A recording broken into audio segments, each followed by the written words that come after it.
In the 1950s and 60s, France decided the French colonies of Africa to become independent. Although the Paris government accepted formal declarations of independence, it called on African countries to sign a so-called Pact for the Continuation of Colonization. They agreed to introduce the French colonial currency FCFA franc for the French colonies in Africa, to maintain the French schools and military system, and to establish French as an official language. The CFA franc is the denomination of the common currency of 14 African countries members of the franc zone. This currency, which constitutes a break on the emergence of these countries, was created in 1945 when France ratified the Bretton Woods agreements and proceeded to implement its first declaration of parity to the International Monetary Fund (IMF).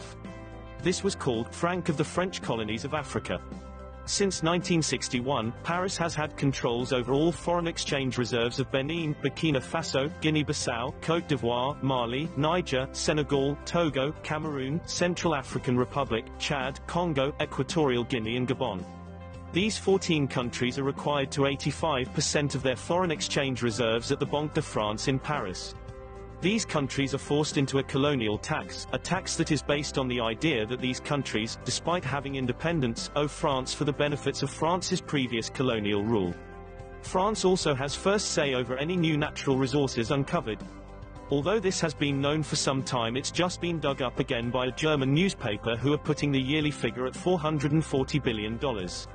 The French government collects from its former colonies each year €440 billion of taxes. France relies on the revenues coming from Africa not to sink into economic insignificance, warns the former President Jacques Chirac. There is something almost psychopathic in the relation of France with Africa. First, France is severely addicted to looting and exploitation of Africa since the time of slavery. Then there is this complete lack of creativity and imagination of French elite to think beyond the past and tradition.